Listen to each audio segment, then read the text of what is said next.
Sente por um instante. Eu queria quebrar um pouco o protocolo.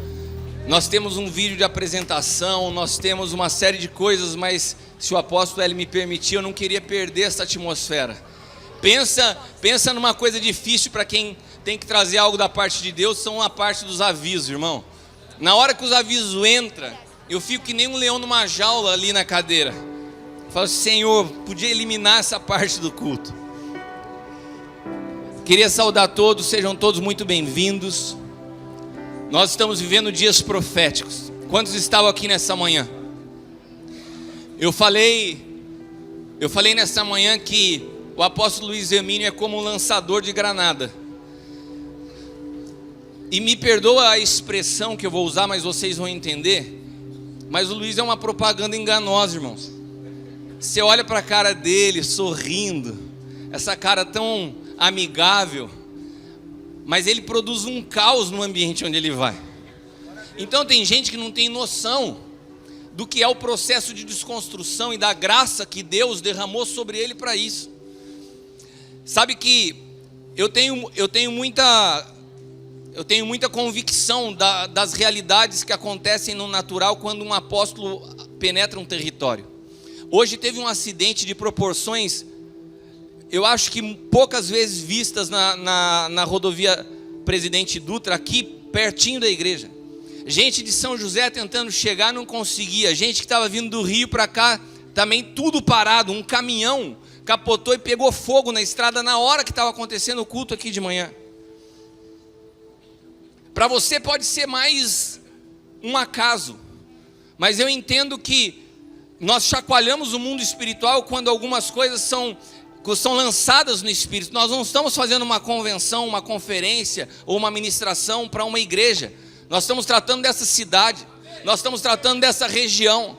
Quantos aqui são parte de cidades dessa região do Vale do Paraíba? Olha para quem está do teu lado e fala assim, isso diz respeito à tua cidade. Nós precisamos entender os dias que vivemos. Nós precisamos entender o fundamento apostólico e profético da igreja. Nós precisamos discernir os tempos. Uma igreja que não entende a estação que ela está vivendo, ela corre o risco de estar construindo algo fora do desenho do céu. Eu queria compartilhar com vocês algo que aconteceu esses dias rapidamente.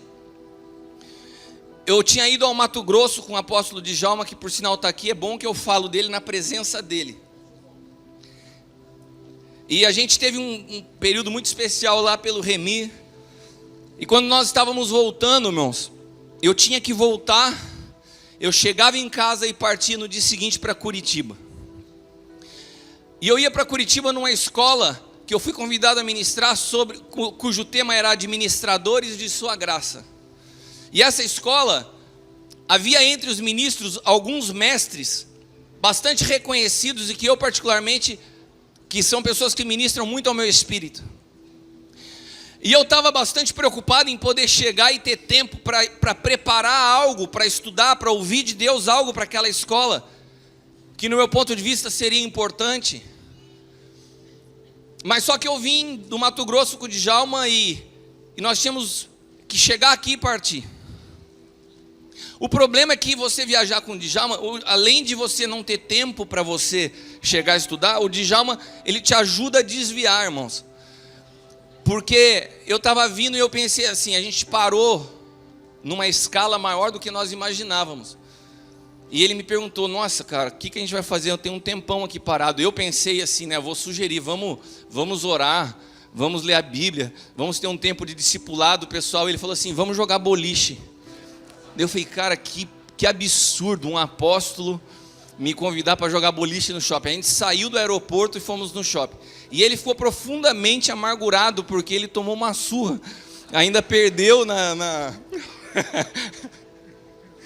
Mas o fato foi que eu cheguei realmente aqui tarde, tinha que preparar a palavra para outro dia, e eu estava numa semana de muita pressão. Muitos problemas acontecendo. E eu falei, Senhor, eu confesso que eu não sei nem por onde começar. E eu ouvi o Senhor me dizer, a minha graça te basta. Eu creio que todos nós já ouvimos muito essa expressão, ela é muito conhecida. E é quase que eu respondesse para o Senhor assim: tá bom, Senhor, eu sei que a tua graça me basta, mas eu não sei o que falar. E daí eu ouvi uma frase que mexeu comigo e mexeu as minhas estruturas nos últimos dias, semanas, e já tem mais de mês isso, que foi uma frase que o Senhor me disse no Espírito: a engenharia da graça. Eu não sei quantos aqui me conhecem, eu sou um dos ministros aqui da casa, meu nome é Cristiano. E além de servir ao corpo de Cristo como apóstolo, eu sou engenheiro civil de formação. E quando eu ouvi aquela expressão, a engenharia da graça, eu sentei no meu escritório, irmãos, eu comecei a psicografar uma mensagem, porque praticamente o Senhor me ditava. Foi tão claro o que ele falava, foi tão evidente, que quando eu ministrei a primeira vez essa palavra naquela escola, o apóstolo Eli, que é meu pai, estava naquele lugar, ele falou assim: Cris, isso precisa ser redigido num livro. E eu concluí a escrita desse livro a semana passada. Ele ainda não está publicado, mas eu queria dar para vocês o princípio dele, porque o princípio dele eu creio que seja importante para os dias que nós vivemos. Eu queria te convidar a abrir a sua Bíblia em 1 Coríntios capítulo 3. 1 Coríntios capítulo 3, versículo 10. Diz assim: segundo a graça de Deus que me foi outorgada, eu, como sábio arquiteto, lancei o alicerce, e outro está edificando sobre ele. Entretanto, reflita bem, cada um como constrói, porque ninguém pode colocar outro fundamento além do que está posto, qual é? Jesus Cristo. Amém? Irmãos, quantos de vocês já ouviram ao longo da sua trajetória cristã a expressão fazer a obra de Deus? Quantos já ouviram? Quantos de vocês saberiam explicar em poucas palavras o que é a obra de Deus? Qual é a obra de Deus? Qual o nosso papel como igreja? Quem somos nós nesse projeto incrível, sonhado por Deus desde antes da fundação do mundo? Quando nós lemos esse texto das Escrituras, o apóstolo Paulo foi um cara que conseguiu acessar numa dimensão mais ampla o que nenhum dos outros apóstolos conseguia entender, porque eles estavam num período de transição, de consumação, de todas as sombras do antigo pacto, estava começando a se cumprir diante dos olhos deles, e eles não conseguiam entender. Paulo foi um dos únicos caras que teve o discernimento. Por isso que quando a gente lê os escritos de Paulo, nós ficamos com uma clareza na compreensão do que é a igreja. E essa palavra, sábio arquiteto, o original dessa palavra é arquitecton. Só que se eu e você no português traduzíssemos a palavra arquitecton para o português, para qual palavra nós traduziríamos? Arquiteto, porque é a palavra mais próxima do original. Só que a palavra arquiteto para a realidade dos dias que vivemos é diferente da palavra arquiteto utilizada na época de Paulo. As profissões estão se tornando a cada dia muito mais específicas. No passado você falava o doutor, o médico tinha que fazer tudo. O cara tinha que fazer a criança nascer, ele tinha que operar um cara com problema do coração. O médico era médico. Hoje você tem oftalmologista, reumatologista, dermatologista, todos os istas que você imagina. E a realidade é que muitos deles, quando você pergunta o que eu tenho, não sei. Porque quando você especializa muito, especifica muito, você perde a visão, a cosmovisão do todo. A palavra arquiteto, ela não era a realidade do que nós temos hoje. O arquiteto que Paulo fala, não era o cara que desenhava, não era o cara que fazia o projeto. O arquiteto era o cara que supervisionava toda a obra. A palavra arquiteto está mais relacionada à palavra administrador do que projetista. A palavra que Paulo usa está mais relacionada ao engenheiro do que ao arquiteto. Eu sou engenheiro. Quando eu vou fiscalizar uma obra, eu não coloco a minha mão para colocar um tijolo, não sou eu que faço o desenho, mas eu tenho que conhecer tudo do desenho, para saber se quem está edificando de acordo com o desenho. Esse é o papel do engenheiro. E Paulo está falando, eu sou esse cara, um sábio engenheiro, administrador de uma obra. E quando nós seguimos estudando sobre isso, o escritor de Hebreus, que muitos afirmam ser Paulo, Hebreus no capítulo 11, versículo 10 diz: porquanto, o escritor de Hebreus está falando de Abraão, aguardava alcançar a cidade que tem alicerces magníficos, do qual Deus é o arquiteto e edificador. Interessante que o escritor de Hebreus usa no português a mesma palavra de Paulo, arquiteto, mas quando você vai para o original são duas palavras distintas. A palavra que o escritor de Hebreus aqui usa é a palavra teknites, que não é arquitecton. E a palavra teknites utilizada aqui é sim a palavra utilizada para aquele que concebe, para aquele que desenha, para aquele que concebeu tudo aquilo que seria construído e colocou detalhadamente num projeto. Aqui o escritor de Hebreus está nos falando, Deus é esse cara que sonhou com uma grande obra e detalhou essa obra num projeto. E esse papel de arquiteto e projetista ele nunca abriu mão ao longo da história. Quando a arca foi construída, foi ele que deu as dimensões e os detalhamentos a Noé. Quando o tabernáculo foi construído, foi ele que deu cada detalhe do tabernáculo a Moisés. Quando Davi ousou propor a ele a construção de um templo, ele falou, tá bom, eu deixo você construir. Ou melhor, eu deixo seu filho construir, mas o desenho é meu. Porque esse papel na história eu não abro mão, eu sou o projetista. Eu sou o arquiteto. Você não tem direito de inventar nessa obra. Você não tem direito de fazer um puxadinho nessa obra. Você não tem direito de mudar a cor dessa obra. Você não tem direito de mudar o azulejo dessa obra. Você não tem direito de mudar as dimensões dessa obra. Essa obra tem medidas exatas. E é por isso que toda vez que você vê Deus falar de construção na Bíblia, Ele fala, faça exatamente conforme eu vos expliquei. A arca tinha a palavra exata. O tabernáculo tinha a palavra exata. E sabe, nós como engenheiro, quando vamos tocar uma obra, você sabe qual que é o volume de projetos que você tem que estudar para saber como se faz uma obra? Você tem planta de desenho arquitetônico da prefeitura, você tem projeto estrutural, projeto de fundação, projeto de elétrica, projeto de hidráulica, projeto de ar-condicionado. Você tem uma pilha de projetos. Porque o engenheiro tem que olhar tudo aquilo e na hora que a obra está sendo executada, ele conferir se está sendo executada exatamente conforme o projeto. Se no antigo pacto a arca tinha uma pilha de desenho assim, ó, que Deus deu para Noé, o tabernáculo tinha mais uma pilha de desenho do lado, o templo tinha mais uma pilha de desenho do lado,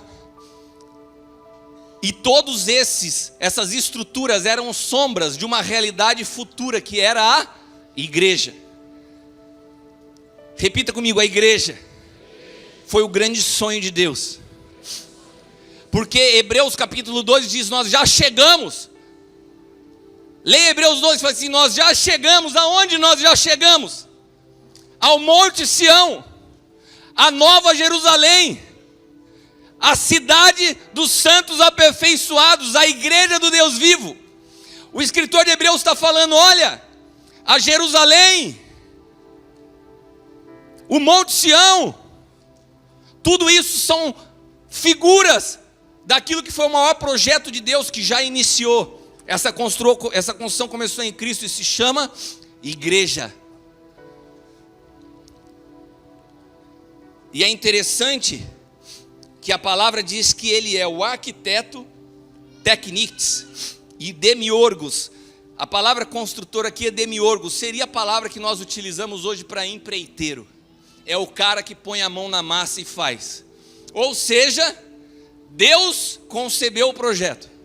É Ele mesmo que executa esse projeto. Então o que eu e você podemos fazer? Repita comigo, nada. Não se trata daquilo que nós podemos fazer, mas nós precisamos ter a capacidade de entender o desenho, para que nós possamos, como uma igreja profética, falar, está de acordo com o desenho, não está de acordo com o desenho. Isso é mais sério do que você pode imaginar. Nenhuma igreja se inicia porque você alugou um salão e comprou cadeiras. A igreja não pode se iniciar assim. A igreja ela nasce de um envio. Ela é gerada de acordo com o desenho. E se eu e você não temos compreensão desse desenho, nós não estamos aptos a administrar essa obra. Pergunta para quem está do teu lado, você conhece bem o desenho? Você é um sábio administrador? Ou em outras palavras, em outros textos, porque a Bíblia, ela explica a própria Bíblia. A Bíblia também nos chama de dispenseiros da graça.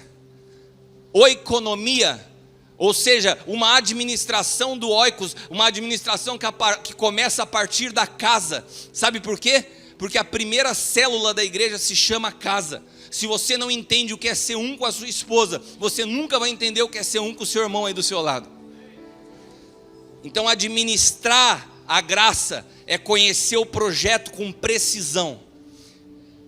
Eu admiro, eu amo e sou apaixonado pelo ministério de jovens ministros. Eu fui lançado ao ministério muito jovem, mas eu sempre caminhei cuidado e protegido por uma paternidade. É um perigo o ministério precoce de pessoas que não se sujeitam a ninguém, porque essa obra precisa de tempo para se conhecer. Ninguém se torna engenheiro da noite para o dia. E eu estou falando engenheiro de coisas reais, muito mais de assuntos espirituais. Nós precisamos ser provados. Administrar uma obra não é coisa simples. E ela nos aponta um risco perigosíssimo. Fala para quem do teu lado, você quer saber qual é o risco? Quando nós não sabemos profeticamente as estações, se nós não sabemos o que o Senhor vem derrubando, por isso eu comecei falando do apóstolo Luiz Hermínio, essa graça de desconstruir. Eu falo sempre com o Juscelio, nós temos que ter a habilidade de vir edificando e juntando as coisas da onde o Luiz passou. Por isso as mesas, elas caminham junto com os ajuntamentos. Porque as mesas são o lugar onde nós nos reunimos para começar uma construção precisa, uma construção coletiva. Não é uma construção denominacional. Nós estamos aqui juntos hoje. Eu poderia citar das pessoas que estão ministrando, os Luiz e o Djalma, e nós aqui no Sonho, caminhamos juntos há muito tempo. Não temos nada assinado num papel, não temos nenhum vínculo estatutário. Temos muitas vezes até teologias e visões diferentes, mas sabemos caminhar juntos. Porque nós entendemos a importância de convergir para um propósito. Porque o reino de Deus, na palavra reino de Deus, não existe compatibilidade com o espírito denominacional. Se o que você pensa em construir está ligado a uma denominação, a tua construção está desalinhada com o desenho divino. O Senhor nunca, no projeto dele não cabe a palavra denominação. Sabe, esses dias a Leila, minha esposa, ministrando, falou uma frase que eu achei muito forte. A gente está cansado de saber que ele escolheu as coisas loucas desse mundo para confundir as sábias, não é verdade? Quantos já ouviram isso? Mas nós estamos vivendo dias onde nós estamos querendo nos mostrar sábio para confundir os loucos. É um dia que parece que há uma vaidade de se mostrar inteligente. É uma vaidade de se mostrar eloquente. É uma vaidade de citar mais filósofos do que a própria Bíblia. E é o que o Luiz falou, quando você não tem a vida de Cristo fluindo em você, resta tentar explicar a Deus, o Deus que é inexplicável, que você não tem como explicar, mas que precisa de cada um uma renúncia e uma disposição de viver completamente por Ele. E por que há um perigo? Porque se eu não sei, se eu não tenho exatidão no desenho, eu tenho que sair de uma posição de egoísmo e ajudar, e contribuir, e colaborar quem tem essa visão, com quem tem já essa visão um pouco mais ampla. Não se trata de maior ou melhor, se trata de precisão na construção.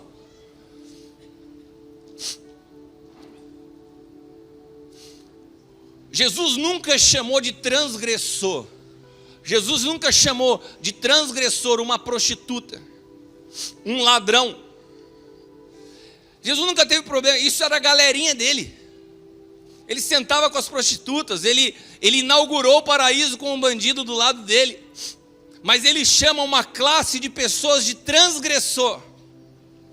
Sabe qual é a classe de pessoas que ele chama de transgressor?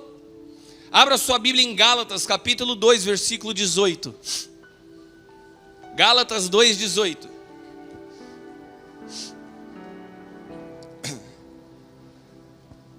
Preste atenção que essa rápida mensagem, ela só quer nos posicionar no tempo profético que nós vivemos.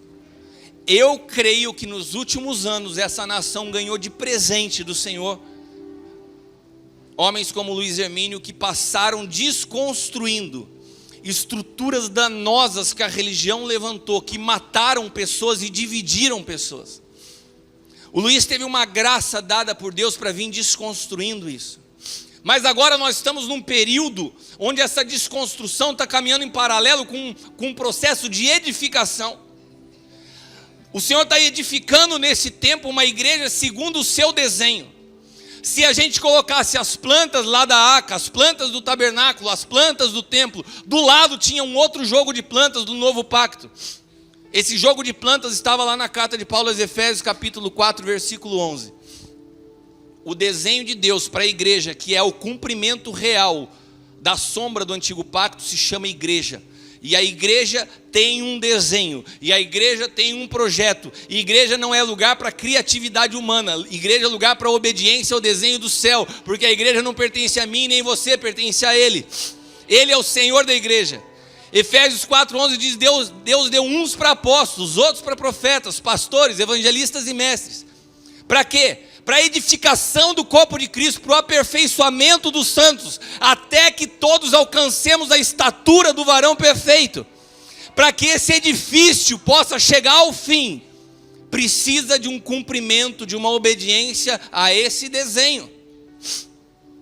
Agora, passamos como igreja por um processo de desconstrução nos últimos anos. Eu vejo pessoas que se aproximam e falam assim: eu saí do sistema. Eu saí das estruturas. Eu falei assim: e você está fazendo o quê? Sabe o que eu tenho visto? Muita gente começando um novo sistema pessoal. Muita gente construindo uma nova estruturazinha pessoal.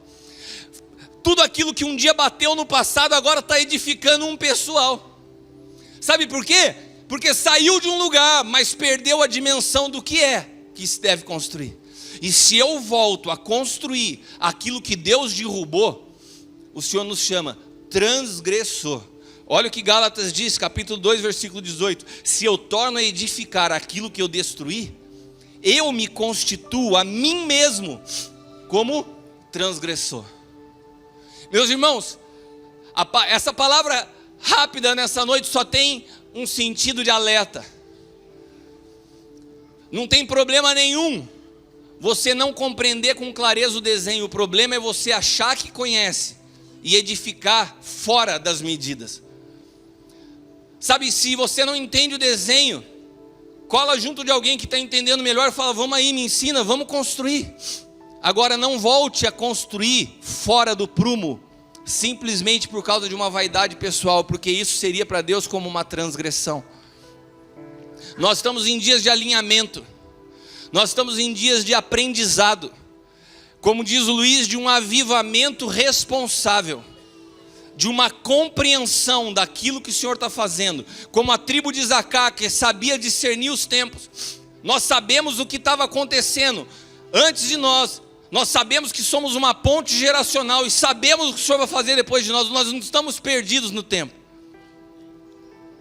Essa é a igreja profética, capaz de dar resposta para a sociedade nos dias que vivemos. Amém? Eu queria te convidar nesse momento, em cima dessa palavra, você que está aqui com fome, com sede pela verdade, eu tenho certeza que cada um de vocês que está aqui nessa noite não veio aqui buscando mais uma convenção. Como o Luiz disse esses dias, a gente está cansado disso, irmãos. Nós queremos a verdade. E se você quer isso de todo o teu coração, se a tua motivação é falar: Senhor, eu quero obedecer a tua voz, eu quero entender com clareza o teu desenho, eu queria que você separasse nesse momento uma semente profética, sua oferta, se você é dessa casa, o seu dízimo, e que nós pudéssemos contribuir juntos. Sabe por quê? Existe outra característica do engenheiro que é muito interessante. O engenheiro de uma obra, você vai construir um prédio, por exemplo, às vezes você gasta 20, 30 milhões para se levantar um prédio. E o engenheiro da obra, ele administra todas essas finanças, sem nada ser dele. Ele precisa ter a precisão de saber distribuir esses recursos em cada etapa da obra, com precisão, para que a obra chegue ao final, e lidar com todo aquele dinheiro, entendendo que nada é dele. Se nós somos os engenheiros da graça, administramos uma obra cujo arquiteto é o Senhor e o edificador é Ele, tudo. O novo pacto não é uma realidade de dízimo. O novo pacto é uma realidade onde tudo que temos pertence a Ele. Nós somos mordomos, administradores de tudo.